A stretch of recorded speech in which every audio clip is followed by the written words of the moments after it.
Hi guys, welcome back to my channel. I hope वे सब खैरियत से होंगे, ठीक ठाक होंगे। आज हम बनाने वाले हैं कश्मीरी चाय यानी कि पिंक टी, जो सर्दियों में बहुत ज़्यादा पसंद की जाती है और मौसम को देखते हुए ही हम इसे आज तैयार करने वाले हैं। लेकिन ये सबसे पहले मैंने 3 गिलास पानी लिया है। ठंडा यख पानी मैंने लेना है, फ्रीज़र से निकाला हुआ पानी मैंने इसमें इस्तेमाल किया है। और इसके बाद मैं इसमें शामिल करूँगी 3 खाने के चम्मच चाय की पत्ती और साथ ही मैंने ली हैं 3 से 4 हरी इलायचियाँ और 1 बादियान का फूल। वो इसमें डालकर हम इसे पकने के लिए रख देंगे इतनी देर के लिए, जब तक कि इसमें बॉयल आना स्टार्ट हो जाए। जैसे ही पानी उबलना स्टार्ट हो गया है, इसमें मैंने शामिल किया है आधी चाय की चम्मच बेकिंग सोडा और आधी चाय की चम्मच ही मैंने इसमें नमक शामिल किया है। और अब हम इसे इस तरह से फेंटते हुए पकाएंगे। इतनी देर तक हमने इसे पकाना है जब तक कि ये 3 कप पानी जो है, 3 गिलास पानी वो 1 गिलास रह जाए। इतनी देर हमने इसे पकाते रहना है।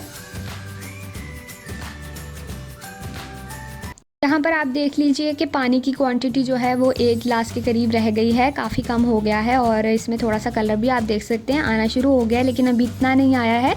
अभी हम इसमें मज़ीद पानी शामिल करेंगे और इस दफ़ा मैंने इसमें ढाई गिलास पानी शामिल किया है। और अब भी मैंने इसमें ठंडा पानी ही इस्तेमाल किया है। ठंडे पानी से इसका रंग बहुत अच्छा निकलेगा और अगर आप नॉर्मल इस्तेमाल करेंगे तो इसका रंग नहीं आएगा। तो इसलिए मेक श्योर कि पानी बहुत ठंडा हो। आप बर्फ़ वाला पानी भी इसमें इस्तेमाल कर सकते हैं, जितना ठंडा पानी होगा उतना ही अच्छा इसका रंग आएगा। तो अब हम इसे दोबारा से उसी तरह से फेंटते हुए पकाएंगे जब तक कि इसकी क्वांटिटी दोबारा हाफ़ रह जाए। यहाँ पर अब आप इसकी क्वांटिटी देख सकते हैं, इसमें तकरीबन 2 गिलास पानी रह चुका है। और कलर भी आप इसमें देख सकते हैं कि अब इसमें कलर जो है वो काफ़ी हद तक आ चुका है। अब मैं इसमें दोबारा से 1 गिलास ठंडा पानी शामिल कर रही हूँ और इसे दोबारा से मैं फेंटते हुए पकाऊंगी थोड़ी देर के लिए, और ताकि जो कावा है उसमें अच्छा सा रंग भी आ जाए और अच्छे से बनकर ये तैयार हो जाए। तो थोड़ी देर हम इसे मज़ीद पकाएंगे। तो यहाँ पर अब आप देख सकते हैं कि इसमें कितना अच्छा खूबसूरत रंग आ चुका है। कावा हमारा बनकर ऑलमोस्ट तैयार है। जब इतनी क्वांटिटी इसकी रह जाए तो अब यहाँ पर हम फ्लेम ऑफ कर देंगे और इसे हम साइड पर कर देंगे।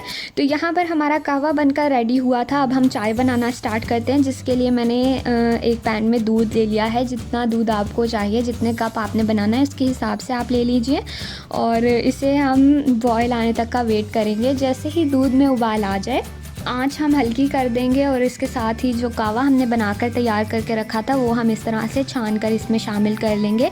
मैं जिस चम्मच से उसको फेंट रही थी, मैंने 2 चम्मच कावा इस्तेमाल किया है और वो काफ़ी था इतने दूध के लिए। तब तकरीबन 3 कप मैंने चाय बनाई है, उसके लिए मैंने इस्तेमाल किया है। इसे अच्छी तरह से हम छान लेंगे और रंग आप इसका देख सकते हैं कितना अच्छा आया है। और ये आया है ठंडे पानी के इस्तेमाल की वजह से। तो आपने भी इसमें बिल्कुल ठंडा पानी इस्तेमाल करना है ताकि आपके जो कावा है उसका भी रंग बहुत अच्छा आए। अब यहाँ पर हम इसे अच्छे से मिक्स कर लेंगे और इसे भी हम तकरीबन 1 बार बॉयल आने तक का वेट करेंगे।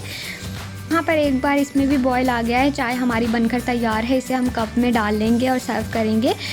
सर्व करते हुए मैंने यहाँ पर इसमें लिए हैं रफली चॉप किए हुए बादाम और पिस्ते थे, वो मैंने डालकर इसे सर्व किया है। चीनी मैंने इसमें बीच में नहीं डाली थी क्योंकि हमारे घर में शुगर के मरीज़ हैं। तो आप चाहें तो जब आप दूध को बॉयल कर रहे हैं तो आप उसी टाइम ही इसमें शामिल कर सकते हैं। तो ये चाय हमारी सर्विंग के लिए रेडी है। स्पेशल चाय को स्पेशल तरीके से सर्व किया है। बहुत ही अच्छी, बहुत मज़ेदार बनकर तैयार होती है।